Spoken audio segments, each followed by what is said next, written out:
Vamos a estudiar ahora en el Graphet otros elementos, como son los reenvíos y las receptividades y las transiciones. En primer lugar, ¿qué es un reenvío? Bueno, pues los reenvíos se utilizan cuando nuestro diagrama Graphet no cabe o no se puede dibujar en una hoja. En ese caso, se representa a través de un reenvío de salida, identificado con un número, la salida de esa hoja hacia otra hoja. Tendremos, por lo tanto, un reenvío de salida que representa la flecha de salida de esa zona del diagrama Graphet, que va a tener en otra hoja su equivalente reenvío de entrada. La identificación de los reenvíos se va a hacer colocando el mismo número en ambas hojas. En este caso, el reenvío 7 de salida se debería corresponder en otra hoja a otro reenvío número 7 en otra hoja. Equivalen a poner etiquetas. Ahora vamos a hablar del otro elemento importante dentro de un diagrama Graphet, que son las transiciones.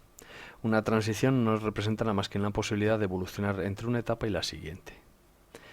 Para ello vamos a estudiar el concepto de franqueo de una transición, que va a definir el cambio entre una etapa y la etapa siguiente, o entre etapas adyacentes. Para ello vamos a definir 4 posibles situaciones en las cuales puede estar una transición. Se dice que una transición es no validada en el caso en que la etapa o las etapas anteriores no estén activas. Por contra, si la etapa o las etapas anteriores se encuentran activas, es decir, tenemos marca activa, en esa etapa diremos que la transición se encuentra validada.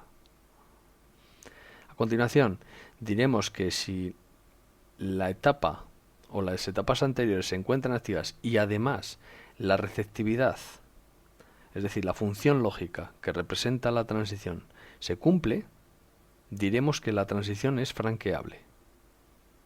Y por otro lado, una vez que tenemos la transición franqueable, pasaremos a estar franqueada cuando ya se ha activado la etapa siguiente a esa transición franqueable, que va a pasar a estar franqueada. Por lo tanto, la situación franqueable es una situación transitoria que en el siguiente ciclo de scan vamos a tener esa misma transición franqueada. Por lo tanto, repito, 4 situaciones de una transición: transición validada, no validada en primer lugar, luego va a pasar a estar validada, luego pasaría a estar franqueable y luego pasaría a estar franqueada. Esas son las cuatro situaciones en las cuales se puede encontrar una transición a lo largo del tiempo. Vamos a ver este ejemplo.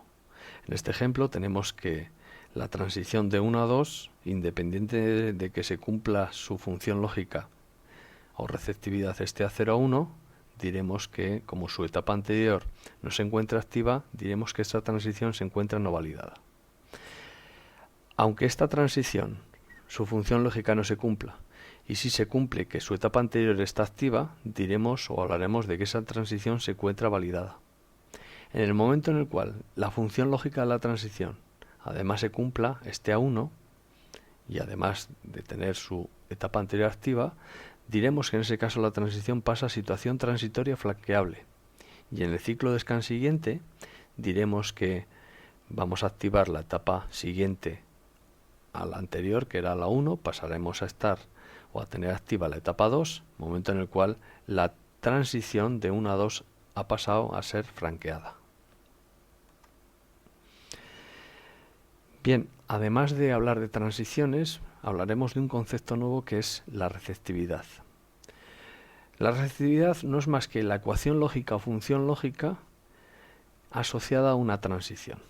Desde el punto de vista riguroso, diremos que la transición es el trazo gráfico y la función lógica va a denominarse receptividad.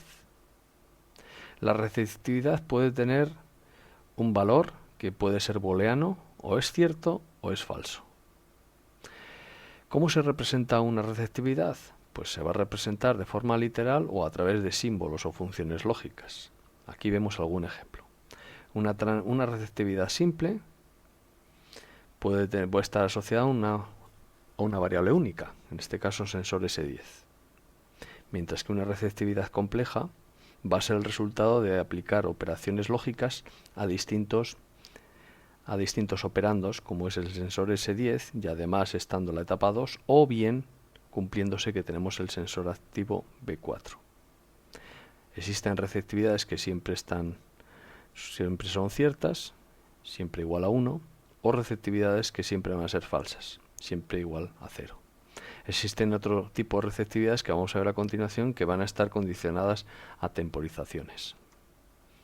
A ese tipo de receptividades que dependen del tiempo se van a denominar receptividades condicionadas por el tiempo.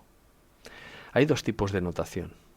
En primer lugar, hay una notación en la cual describimos con la letra T seguida de una barra inclinada y seguida de la variable a la cual le vamos a aplicar el tiempo, y a continuación, como tercer operando, seguido de la barra, le pondremos el tiempo. Ejemplo. Tenemos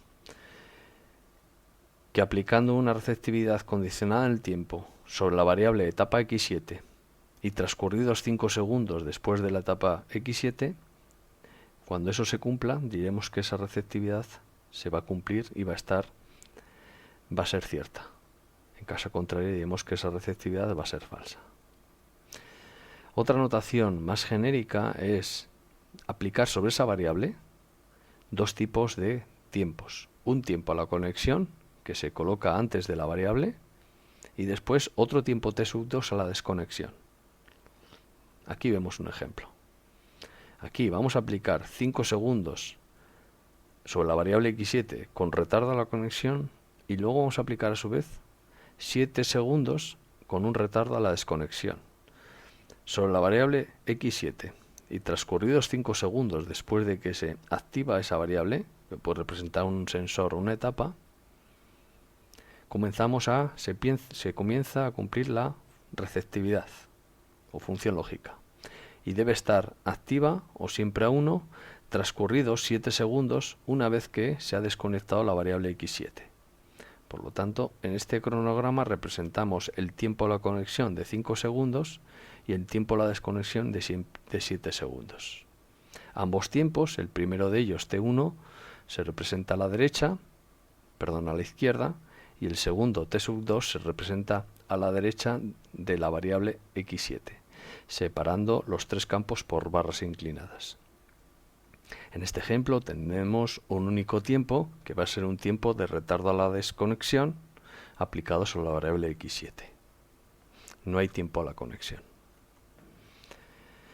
Bien, y con esto damos por concluido los elementos del Graphet, y luego pasaremos a ver tipos de estructuras de Graphet.